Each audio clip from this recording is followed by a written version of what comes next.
Bonjour à tous, bienvenue dans un nouvel épisode dans lequel je vais montrer comment envoyer un petit objet pas hyper solide, un peu fragile, mais pas très fragile, dans une enveloppe 20 grammes préaffranchie. Là, je vous affiche le numéro de suivi, mais bien sûr, à l'heure où je publierai la vidéo, c'est pas la peine d'essayer, je l'aurai déjà utilisé et ce sera déjà arrivé à destination. Dans un épisode précédent, j'ai expliqué l'aspect lucratif qu'il y avait à faire cette activité, que c'était quand même un moyen de se faire un peu d'argent de poche, voire des compléments de revenus très intéressants. Je vous mets l'épisode concerné dans la description sous les vidéos si vous voulez connaître le chiffrage. Combien ça rapporte en bénéfice. Là, je vais me concentrer sur l'aspect technique. Alors déjà, la première technique, moi je vous conseille d'enlever ça.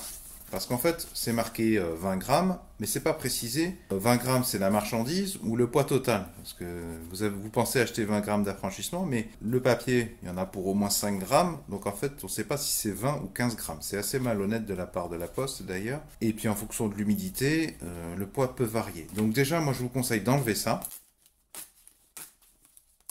Parce que ça va nous permettre de gagner un peu de poids et parfois même de rajouter quand c'est nécessaire un ruban adhésif qui va bien fermer. Et si on avait gardé le pointillé ici, pas sûr qu'on aurait une aussi forte liaison. Première étape que je ne vais pas montrer à l'écran parce que je filme, c'est de mettre votre adresse ici et l'adresse du client. Moi je le fais d'habitude, mais là comme je filme, je vais pas le faire parce que ça va être une prise de tête à flouter tout ça sans nom. Donc il ne faut pas faire plus de 3 cm d'épaisseur, et puis il faut essayer de le protéger, et je l'ai pesé, il fait 9 grammes. Donc voilà, il faut que, avec le rembourrage, j'arrive à pas dépasser ces contraintes. Alors pour qu'on puisse faire des bénéfices, le principe c'est d'utiliser un maximum d'emballage de récupération. Tout ça c'est de la récup. Tous les emballages plastiques, mine de rien, dans ce cas-là, ça peut être nécessaire et suffisant.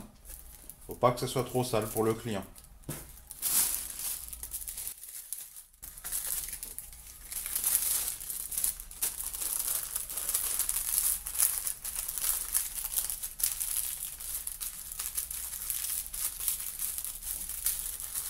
Il faut se méfier parce que ça peut paraître rien en termes de poids, et en fait si, hein, on peut gagner rapidement du poids avec même des petits films plastiques très fins comme ça, repliés sur eux-mêmes qui emprisonnent de l'air. Faut faire attention au poids. Donc là c'est pas mal. C'est relativement propre, plus que si j'avais utilisé ça, c'est bien, je peux m'en passer. Et puis ça fait un, si vous voulez, on sent que ça fait un amorti. En fait, l'air n'est pas complètement emprisonné, c'est bien parce que bon, ça va faire qu'on va pas dépasser le poids, mais spontanément l'air a tendance à rentrer, donc ça va faire à la fois un amorti dans ce sens, et puis aussi en épaisseur. Et puis surtout, bon, comme il y a plusieurs épaisseurs de plastique, les bords un peu francs, un peu coupants entre guillemets, qui pourraient trancher le papier s'ils étaient en contact direct, là, ils pourront pas couper le papier, puisqu'il y a deux épaisseurs. En fait, il y en a quatre. Parce que chaque fois, c'est deux fois le film plastique. Ok, avant d'aller plus loin et de commencer à fermer, on va vérifier si on est toujours dans les 20 grammes.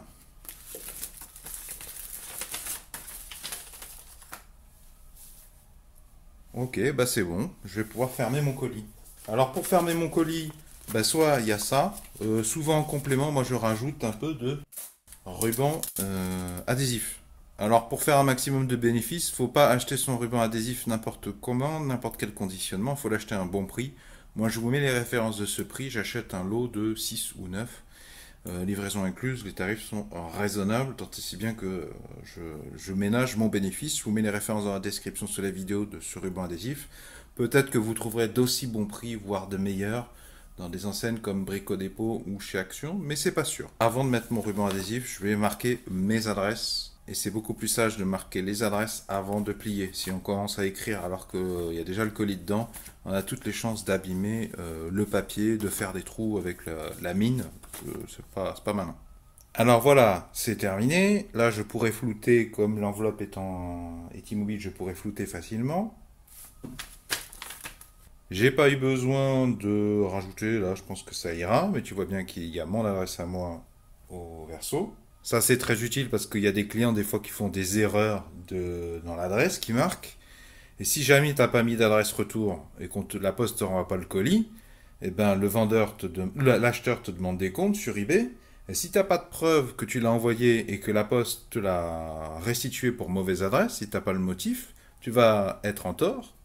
Et c'est toi qui vas devoir rembourser, alors que c'est l'acheteur qui a fait une bourde. Et ça existe, hein. Sache-le, t'as beau avoir les prix les plus intéressants de tout le marché français quasiment, t'as beau rendre finalement un service parce qu'il n'y a pas tellement de revendeurs sur certaines références, donc tu vas permettre à un client de réparer son appareil plutôt que de devoir en racheter. Pour autant, la moindre possibilité de te rejeter la faute pour une erreur que l'acheteur a fait lui-même, même s'il le sait pertinemment, il va pas te louper. Et maintenant, je vais prendre des photos parce que il y a plein de facteurs qui sont des gens formidables, il y a plein de factrices qui sont des gens formidables, mais il y a des brebis galeuses partout, et il y a des gens corrompus aussi à la poste. Ça m'est déjà arrivé que chez mon client, l'enveloppe arrive, elle a été déchirée, et on trouve un autre colis que celui que j'ai mis, un autre objet que celui que j'ai mis, donc il y a eu des colis d'interchangés. Il y a des postiers qui réclament des surcoûts, qui réclament 4 euros de supplément en décrétant que le poids n'est pas respecté, mais de manière en fait complètement arbitraire. La Poste n'a aucun justificatif à donner, aucune justification à prouver que leurs machines sont bien calibrées. Juste même pour un seul gramme de différence, hein, ils n'ont pas à prouver que c'est à cause de l'humidité de l'air qui a fait augmenter le poids de l'enveloppe que eux vendent, hein.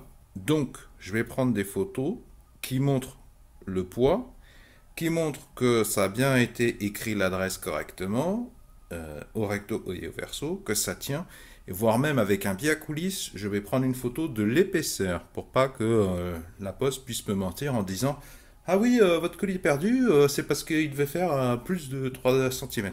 Parce que aussi, la poste, quand il s'agit de fuir leur responsabilité, le premier mensonge venu, ça les dérange pas de le balancer. De toute façon, si toi, t'as pas de preuves pour contre-indiquer, c'est dans tes fesses. J'espère que ces informations, ce partage d'informations pourra vous aider à trouver ce qui convient le mieux pour vous, à vous faire votre propre tambouille. Si vous appréciez ma démarche de partage d'informations sur ce domaine, pouvez-vous mettre un pouce vers le haut, s'il vous plaît? Pouvez-vous mettre un j'aime? Moi-même, cela fait quelques mois que je me génère des compléments de revenus avec cette activité entre guillemets, et puis ça m'apprend plein de choses qui peuvent être très intéressantes et certaines qui sont rentables, des sujets satellites. Donc si le sujet vous intéresse, je vous invite à vous abonner à la présente chaîne YouTube. Vont s'afficher à l'écran un rond, un rectangle, un carré. Le rond, vous cliquez dessus, ça vous abonne gratuitement à la présente chaîne YouTube. Le rectangle, si vous cliquez dessus, ça vous emmènera vers tous les épisodes précédents de la thématique strictement réservée à ce sujet. Comment vendre, revendre sur eBay des petits objets d'occasion, la plupart du temps que vous vous dégotez gratuitement. Et le carré, si vous cliquez dessus, ça vous emmènera vers mon site retexp.fr sur lequel vous aurez la possibilité, si vous le souhaitez, de me laisser un prénom, un pseudo, je n'en ai cure, mais surtout une adresse mail pour que je vous envoie les futures vidéos sur le sujet, pour ceux qui ne sont pas trop YouTube ou parce que sur la présente chaîne YouTube, je ne parle pas que de ce sujet, je parle de plein de sujets différents. Donc le petit carré ou le lien dans la description sous les vidéos, ça vous permettra de recevoir par mail. C'est dans le strict respect de la réglementation générale sur la protection des données, donc ce qui veut dire que vous pouvez vous désinscrire n'importe quand. Je ne revends ces adresses email à absolument personne, bien évidemment. Quatrièmement, quand vous vous désinscrivez, je ne garde pas les informations vous concernant et surtout pas les adresses email. Bon, je cite les adresses email parce que c'est la donnée la plus sensible.